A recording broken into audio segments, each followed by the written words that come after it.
இது மகிமை நேரம். கர்த்தராகிய இயேசு கிறிஸ்துவின் நாமத்தினாலே உங்கள் அனைவரையும் இந்த மகிமை நேரம் என்ற நிகழ்ச்சி மூலமாய் சந்திப்பதில் ரொம்ப சந்தோஷம்.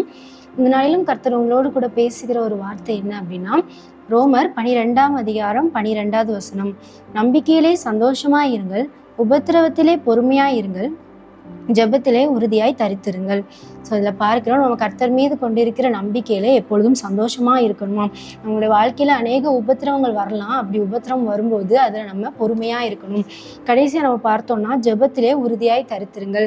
வேதம் நம்மளுக்கு ஒரு ஆலோசனையா சொல்லுது, எந்த சுச்சுவேஷனும் நம்ம எப்படி இருக்கணும் அப்படிங்கிறத நம்மளுக்கு கற்றுக் கொடுக்குது. இந்த மாதிரி வேதத்தில் இருக்கிற பரிசுத்தவான்கள் எப்படி நமக்கு அதை வாழ்ந்து காமிச்சிருக்காங்க அப்படிங்கிறத பார்த்து நம்மளும் நம்மளுடைய வாழ்க்கையை திருத்திக் கொள்வோம். முதலாவது நம்ம பார்த்தோம் அப்படின்னா, நம்பிக்கையிலே சந்தோஷமா இருக்கணுமா. அதுக்கு நம்ம பார்த்தோம் அப்படின்னா, பவுலும் சீலாவும் அவங்கள குறித்து நம்ம வேதத்துல பார்த்தோம் அப்படின்னா, அப்போஸ்தலர் 16ஆம் அதிகாரம் 22வது வசனத்துல நம்ம பார்த்தோம் அப்படின்னா, அதுல ஒரு சம்பவம் சொல்லப்பட்டிருக்கு. என்ன அப்படின்னா, பவுலும் சீலாவும் ஏசப்பாவை பற்றி அறிவித்து ஒவ்வொரு இடங்களிலும் ஒவ்வொரு பட்டணங்களிலும் அறிவித்து வராங்க. அந்த டைம்ல அவங்கெல்லாம் ஜனங்கள் அவங்களுக்கு எதிராக ஆறாங்க. அதான் 22வது வசனத்துல நம்ம பார்த்தோம்னா, ஜனங்கள் கூட்டம் கூடி அவர்களுக்கு விரோதமா எழும்பினார்கள். அதிகாரிகள் அவர்கள் வஸ்திரங்களை கிழித்து போடவும் அவர்களை அடிக்கவும் சொல்லி. இதில் பார்த்தீங்களா, அவங்க ஏசப்பாவை பற்றி அறிவிச்சதுனால அவங்களுக்கு என்னெல்லாம் பண்ணுறாங்க அப்படின்னா, சுற்றி இருக்கிற ஜனங்கள் எல்லாரும் அவங்களுக்கு எதிராக எழும்புறாங்க. அதோடு இல்லாமல் ஜனங்கள் எதிராக எழும்பினாலும் பரவாயில்ல, அதிகாரிகள் அந்த நாட்களில் இருந்த ஒவ்வொரு அதிகாரிகளும் அவங்களுக்கு விரோதமாக எழும்புறாங்க. அதுக்கப்புறமா அவங்களுடைய வஸ்திரங்களை கிழித்து அவங்கள கஷ்டப்படுத்தி இந்த மாதிரிலாம் பண்ணுறாங்க. அதோடு அவங்க நிப்பாட்டலை. அவங்க திரும்ப அவங்களை என்ன பண்ணுறாங்கன்னா, சிறைச்சாலையில் பிடிச்சி போடுறாங்க.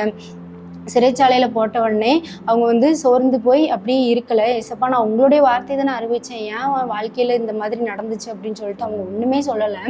அதில் அவங்க காலில் விலங்குகளை போட்டு அவங்கள கெட்டி வச்சாங்களாம்.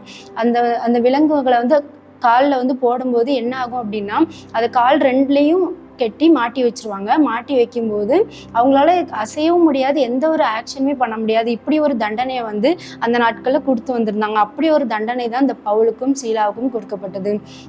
அந்த வேளையில் அவங்க என்ன பண்ணுறாங்க அப்படின்னு வேதம் ஒரு அழகான ஒரு வசனத்தை சொல்லுது. அப்போஸ்தலர் 16ஆம் அதிகாரம் 25வது வசனத்தில் நீங்கள் பார்த்தீங்கன்னா, நடுராத்திரியில் பவுலும் சீலாவும் ஜெபம் பண்ணி தேவனை துதித்து பாடினார்கள். காவலில் வைக்கப்பட்டவர்கள் அதை கேட்டு கொண்டிருந்தார்கள். இதில் பார்க்கிறோம், அவங்களுடைய காலை தொழு மரத்தில் மாட்டி வச்சுருந்தாங்க. அந்த டைமில் அவங்க இரவு வேளையில் கர்த்தருடைய நாமத்தை துதிச்சாங்களாம். பவுலும் சீலாவும் நடுராத்திரியில் ஒரு இந்த மாதிரியான ஒரு தண்டனை கொடுக்கும்போது ஒரு சில பேர் எதையாட்டி யோசிச்சுட்டு இருப்பாங்க. இல்லை நம்மளா இருந்தால் நடுராத்திரியில் என்ன பண்ணுவோம், நம்ம கையும் காலும் கெட்டப்படாமல் இருந்தால் கூட நடுராத்திரியில் நல்லா தூங்கிட்டு இருப்போம். அந்த டைமில் இவங்க என்ன பண்ணுறாங்க அப்படின்னா, தேவனை நோக்கி ஜெபம் பண்ணி துதித்து பாடி கொண்டு இருந்தாங்களாம். அவங்க பாடினதை ஜனங்கள் சுற்றி இருக்கிற அந்த ஜெயிலில் இருக்கிறவங்க எல்லாருமே, அங்கே இருந்த எல்லாரும் அதை கேட்டுட்டு இருந்தாங்களாம். அப்போ அவங்க அந்த அளவுக்கு சத்தமாக பாடி இருந்திருக்கலாம். இதில் பார்க்கிறோம், அவங்க தேவனை அந்த நடுராத்திரியில இருந்து துதிச்சு பாடியிருக்காங்க. அவங்க பாடின அவசியமே கிடையாது. ஏன்னா அது அவங்களுக்கு ஒரு கொடுமையான தண்டனை, அசையக்கூட முடியாதான். அவங்க தேவனை துதித்து பாடினாங்க. ஏன், இதுக்கு என்ன காரணம் அப்படின்னா, அவங்க கர்த்தர் மீது வைத்திருந்த நம்பிக்கையில சந்தோஷமா இருந்தாங்க. அவங்க வாழ்க்கையில இது தேவனுக்காக நான் செய்கிற ஒரு காரியம், ஏசப்பா தான் எனக்கு இதை அனுமதிச்சிருக்காங்கன்னா நான் அதுலேருந்து மீண்டு வருவேன் அப்படின்னு சொல்லி அவங்க எப்பவும் போல வழக்கமாக செய்கிறபடி கர்த்தருடைய நாமத்தை துதித்து பாடி அவங்க ஜெபம் பண்ணி கொண்டிருந்தாங்க. அதுவும் மகிழ்ச்சியாக அவங்க இருந்தாங்க. ஸோ அதான் பார்க்கிறோம், நம்ம எவ்வளோ உபத்திரம் வந்தாலும் நம்ம கர்த்தர் மீது வைத்திருக்கிற நம்பிக்கையில் நம்ம சந்தோஷமாக இருக்கணும். இரண்டாவது நம்ம பார்த்தோம் அப்படின்னா, உபத்திரவத்தில் நம்ம பொறுமையாக இருக்கணுமா. யோபு 1ஆம் அதிகாரம் 21வது வசனத்தில் நம்ம பார்த்தோம்னா, அதில் பின்பகுதியில் வேதம் சொல்லுது, கர்த்தர் கொடுத்தார், கர்த்தர் எடுத்தார், கர்த்தருடைய நாமத்துக்கு ஸ்தோத்திரம். இதில் பார்க்குறோம், யோபுடைய சரித்திரம் எல்லாத்துக்குமே தெரியும். யோபு அவங்க நல்ல ஒரு செல்வ சீமானாய் பயங்கரமான ஒரு ஆசீர்வாதத்தோடு அவங்க வாழ்ந்துட்டு வந்தாங்க. அவங்களுக்கு எந்த ஒரு குறையுமே இல்லை, எல்லாமே இருந்துச்சு. அப்போ திடீர்னு ஒரு நாள் சாத்தானுடைய கையில் ஏசப்பா தேவன் ஒப்பு கொடுக்குற டைமில் ஒரு வேலைக்காரன் சொல்கிறான், உங்களுடைய கழுதைகள் முதலாவது இறந்து போச்சு அப்படின்னு சொல்கிறான். திரும்ப அதுக்கப்புறம் அவங்க சொல்லி முடிச்சுட்டு போன உடனே உங்களுடைய ஒட்டகங்கள், ஆடு மாடுகள் இறந்து போச்சு அப்படின்னு சொல்கிறாங்க. அதுவும் பவுஞ்சு மொத்தமாக ஒட்டகங்கள் இறந்து போயிட்டு அப்படின்னு ஒருத்தவங்க சொல்கிறாங்க. திரும்ப அந்த செய்தி கேட்டு முடித்த உடனே திரும்ப இன்னொருத்தவங்க சொல்கிறாங்க, உங்களுடைய மூத்த மகன் வீட்டில் விருந்துக்கு இருந்த எல்லாரும் இறந்து போயிட்டாங்க, உங்கள் பிள்ளைகள் எல்லாம் இறந்து போயிட்டாங்க, உங்கள் குமாரர்கள் இறந்து போயிட்டாங்க அப்படின்னு சொல்லும்போது எப்படி இருக்கும்? நம்ம வீட்டில் ஒருத்தங்களை இழந்தாலே அது எவ்வளோ வேதனையாக கஷ்டமாக இருக்கும். அவங்க ஒரே நாளில் அவங்களுக்கு இருந்த எல்லா செல்வங்களும் இழந்தாங்க. சரி, செல்வங்கள் இழந்தாலும் பரவாயில்ல, ஆசையாக வளர்த்த பிள்ளைகளும் இறந்து போயிட்டாங்க அப்படிங்கும்போது அவங்களுக்கு எவ்வளோ வேதனையாக இருக்கும். அந்த டைமில் தான் அந்த யோபு சொல்லுகிற ஒரு வார்த்தை, கர்த்தர் கொடுத்தார், கர்த்தர் எடுத்தார், கர்த்தருடைய நாமத்துக்கு ஸ்தோத்திரம்னு சொல்றாங்க. பார்த்தீங்களா, அவங்க உபத்திரவத்தில் பொறுமையாக இருந்தாங்க, தேவனுடைய சமூகத்தில் பொறுமையாக அவங்க இருந்தாங்க. அதுக்கப்புறமும் கர்த்தர் கொடுத்தார் எடுத்தார் அப்படின்னு அவங்க சொல்கிறாங்கன்னா அவங்க எந்த அளவுக்கு தேவனை விசுவாசிச்சிருப்பாங்க. கர்த்தர் எனக்கு இந்த அனுபவிச்சிருக்காங்க அப்படின்னு சொல்லி அவங்க அவ்வளோ பொறுமையாக இருந்தாங்க. அதான் இன்னொரு வசனத்தில் நம்ம பார்த்தோம் அப்படின்னா, யோபு 13:5 சொல்லுது, அவர் என்னை கொன்று போட்டாலும் அவர் மீது நான் நம்பிக்கையா இருப்பேன் அப்படின்னு சொல்லுது. எவ்வளோ விசுவாசம்! நம்மளா இருந்தால் இதெல்லாம் அந்த வார்த்தையை சொல்லியிருப்போமா? ஏன் என் வாழ்க்கையில இதை அனுபவிச்சிங்க? நான் சர்ச்சுக்கு போறேன், ப்ரேயர் பண்றேன், என் வாழ்க்கையில ஒரு நன்மையும் கிடையாது, எல்லாத்தையும் நான் இழந்துதான் இருக்கேனே அப்படின்னு சொல்லியிருப்போம். ஆனா அவங்க அந்த வேலையில கூட அவங்க விசுவாச அறிக்கையா இருந்திருக்காங்க. அவர் என்னை கொன்று போட்டாலும் நான் அவர் மீது நம்பிக்கையா இருப்பேன், நான் அவரை விட்டு பின்வாங்கி போக மாட்டேன்னு சொல்லி எவ்வளோ விசுவாசமாக இருந்தாங்க. ஸோ அந்த அளவுக்கு நம்மளுக்கு யாருக்குமே உபத்திரம் வரப்போகிறது கிடையாது. இந்த அளவுக்கு உபத்திரம் உலகத்தில் யாருக்குமே இருக்காது. ஆனாலும் அப்படி நம்மளுக்கு ஒரு சின்ன உபத்திரம் வந்தால் கூட நம்ம அது பொறுமையாக இருக்கணும். உபத்திரம் வரும்போது நம்ம அது பொறுமையாக இருக்கணும். உடனே நம்ம தேவனை குறை சொல்லியோ இல்லை அநேக மனிதர்கள்ட்ட நான் தேவனை தேடி என்னத்தை தான் கண்டேன் அப்படின்லாம் நீங்கள் சொல்லவே கூடாது. உபத்திரம் வரும்போது நம்ம பொறுமையாக இருக்கணும். கடைசியில் பார்த்தோம் அப்படின்னா ஜெபத்தில் நம்ம உறுதியாய் தரித்திருக்கணும். தானியேல் 6ஆம் அதிகாரத்தில் நம்ம பார்த்தோம் அப்படின்னா, தானியேல்கிட்ட குற்றம் கண்டுபிடிக்கணும்னு சொல்லிட்டு அந்த அரண்மனையில் இருக்கவங்க நினச்சாங்க. ஆனால் அவன்கிட்ட குற்றத்தை கண்டுபிடிக்கிறதுக்கு ஒரு காரியமே கிடையாது. லாஸ்ட்டாக தேவ விஷயத்தை தவிர எந்த குறையுமே அவங்கள்ட்ட கண்டுபிடிக்க முடியல. உடனே ராஜாட்ட ஒரு பத்திரத்தை வாங்கி அதில் கையெழுத்து வாங்குறாங்க.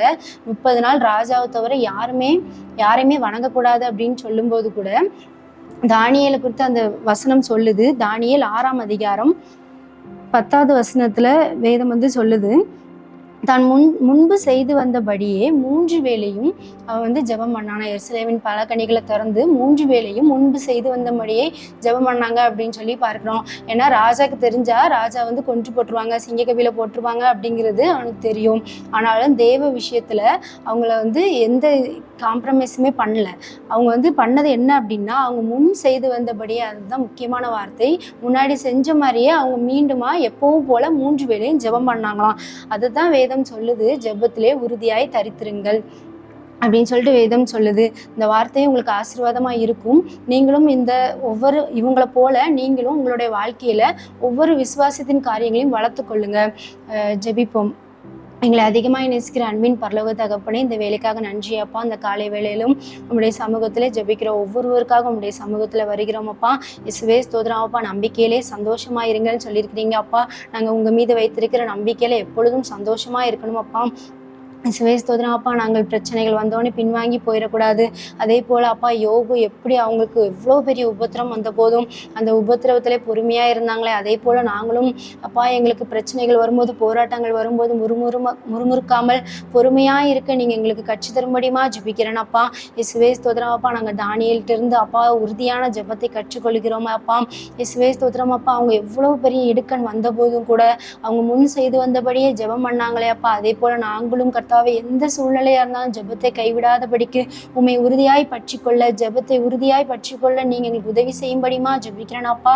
இந்த வார்த்தையை கேட்கிற ஒவ்வொருவரும் கர்த்தாவே இந்த காரியங்களை கற்றுக்கொண்டு ஒவ்வொரு நாளும் உமக்கு பிரியமான ஒரு வழியில நடக்க நீங்க உதவி செய்யும்படியுமா ஜெபிக்கிறேன் அப்பா. இயேசுவே ஸ்தோத்திரம் அப்பா. இந்த நாளிலும் கர்த்தாவே போக்கிலும் மரத்தில் பிரயாணங்களிலும் ஒவ்வொருவரும் என் தேவன் நீங்கள் பாதுகாத்து கொள்ளுங்க. இந்த நாள் ஒரு ஆசீர்வாதமான நாளாக எங்கள் ஒவ்வொருவருக்கும் அமையட்டும். எங்கள் ஜெபத்தை தள்ளாமலும் தம்முடைய கிருபை என்னை விட்டு விளக்காமலும் அந்த தேவனுக்கு ஸ்தோத்திரம். இயேசு மூலம் ஜெபகேலம் எங்கள் ஜீவன நல்ல பிதாவே, ஆமீன்.